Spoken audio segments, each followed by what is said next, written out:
Thank you. What's it feel like to finally be back out there? Yeah, it feels really good. Obviously, it's been kind of tough at times getting used to it again just because it's been all year off from playing football. So obviously, got to get back into football shape and things of that nature. But it just feels good to be able to go run around again and, get back into the swing of things.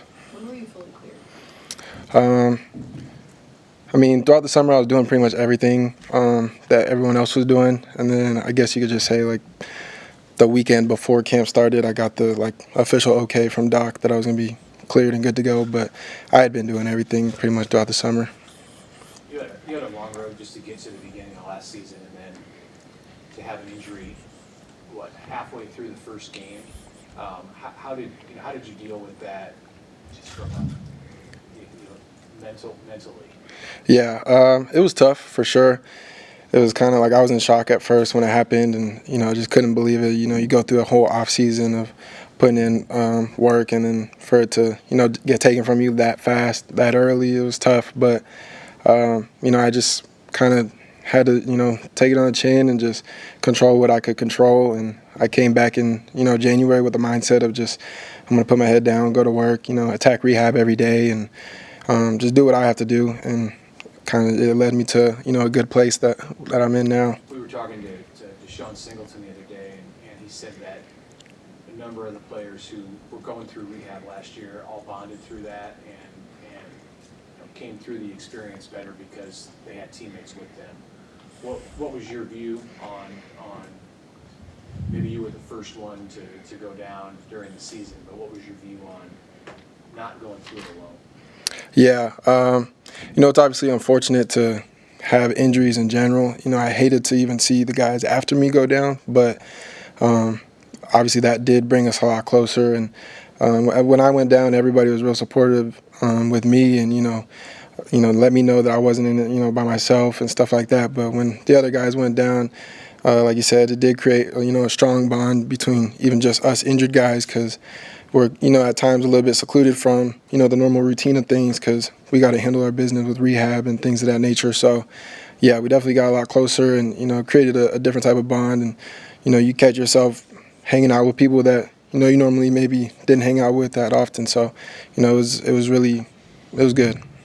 When did you know that you wanted to go through everything you have to do to get back again, and what made you want to do that? I knew from the moment I got injured that I was not done. Like, there wasn't even like a real thought in my mind. Like, throughout the rehab process, there were times, yes, that I had hard moments mentally where I was kind of like, man, like, am I ever gonna get back? Or but as far as making the decision that like I'm gonna come back from this, that was not an option in my mind from the jump. As soon as I got injured, it was just kind of like, well, like, start preparing for next year. Do what I have to do out of surgery, and just like I said, it led me to where I am now. So just, it was humbling for sure. Just had to put my head down and go to work.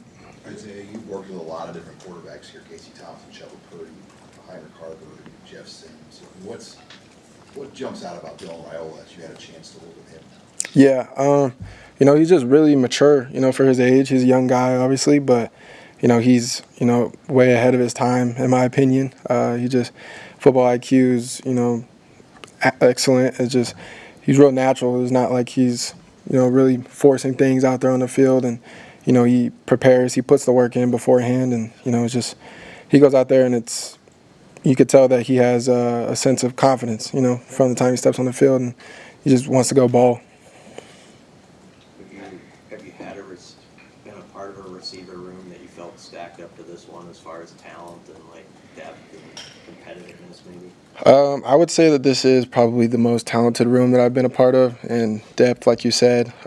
There's a lot of different weapons that can be used in this room. So, it brings a real competitive edge to practice every day because, nobody's job is guaranteed or safe. So, it's fun because we all push each other in the receiver room, and at the same time, we're all really close, like, brothers. So, but yeah, I would say this is the most talented room I've been a part of for sure.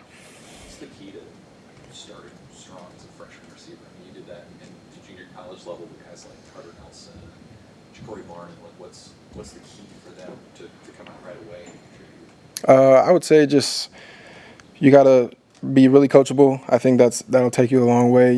Coming in as a freshman, obviously, most of the time you don't know a ton. So just being coachable and, getting your head in the book, that's the biggest thing, just over and over, learning the playbook, learning your job, and, giving the coaches, no reason to not put you out there. Effort kind of stands out. That's the biggest thing that I would also say is, just going out there and giving it 110% each play. That's going to stand out for sure as a true freshman. Oh, every day. It's real competitive with those young guys. It's, obviously every day we all have things to work on and fix, but everybody comes out, 100% trying to, compete and they play like they want to start. So it's real good to see. What have you learned about Nebraska fans in the 2-3 years that you've been here, and just their loyalty and willingness to stick with you guys through what's been some tough times recently? Yeah, I think you said it right there. Just the loyalty, that's the biggest thing that jumped out to me. I could tell when I was first getting recruited here, like it was a real big, loyal fan base, but, it takes a little bit to actually see it and witness it. And, since over the time that I've been here, it's unbelievable, honestly, how, loyal they are and they will stick beside us, no matter the circumstances. So, it's great to have that because, at times where we may feel down as players or, things of that nature, it's good to know that we have a fan base that still, sticks up for us and stuff like that. So. Does it factor at all in your motivation to win, to give them a reward? Yeah, I think the biggest focus, like no disrespect to any of the fans, but like we definitely focus on us and, what we have to do as a team to win. But, they do, key in as a big, motivational factor come game days and stuff like that. When you go out to the stadium and you see, 90,000 people in red out there, it gives you the butterflies, you get hype, you have a whole sea of red behind you. So, yeah, they definitely, factor in as a motivational factor for sure. You guys are about a week and a half into camp. Can you describe, I guess, the progress that's been made over these 9 practices you've had? Can you even identify what that improvement has been? Yeah, it's been, progress every day. I feel like we definitely have made jumps just from like last year from, what I've seen. And like, I feel like we're definitely like ahead of where we were last year. So it's just one of those things every day. We're just trying to get one better, like we say, and it's just a competitive team, a competitive practice day in and day out. So, we don't like to look back too much and, see necessarily how far we've come, but like we just know every day when we come to practice that let's make that practice our best practice so far. Coach McGuire, I think, said you did 22 reps of 225. Is he right on that? It was 20, yeah. How much have you progressed just like in the weight room since you've been here and just where you're at with that? Yeah, I think when I first transferred here, I was maybe 180 to 185. And then just even last year at the start of the season, going into Minnesota, I was about 187, 188. And then after this offseason, I ended up gaining about 10, 11 pounds of muscle, sitting at 198, 500-pound back squat, 20 reps on 225, and, kind of hit a bunch of PRs that I had never touched before in my life. So, it was good to get strength and speed back. It was good mentally as well to know that, what I'm capable of and, overcoming the injury for sure. So, yeah. What are the key traits to being a good punt returner, and when did you, in your football career, kind of think I have a knack for that? I would do it here and there at like practice it here and there at previous schools, like when I was in junior college and New Mexico State a little bit. But when I got here, they put me back there, and last year I was backup punt returner, so I was getting a lot of reps and stuff throughout camp and things of that nature. But yeah, coming back into this off season, and by the time I got to summer, I for sure knew that I wanted to, step into that role and be a guy that's competing for that job.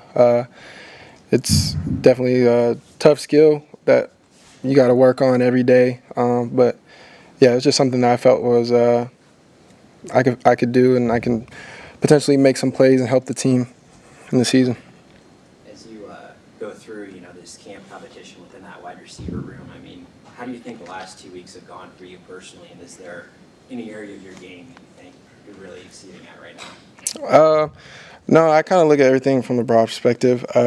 there's so much stuff that I could fix individually, and as a receiver room, all of us are just working day in and day out to get better each day. So, I wouldn't say there's anything specific that just is jumping out as good or bad. I think Coach Rule always talks about it's never a good practice, never a bad practice. It's just practice. So, you go back to the film room every day after practice, and you point out the things that you want to fix, and apply the things that were good. But it's just one of those things that you take one day at a time.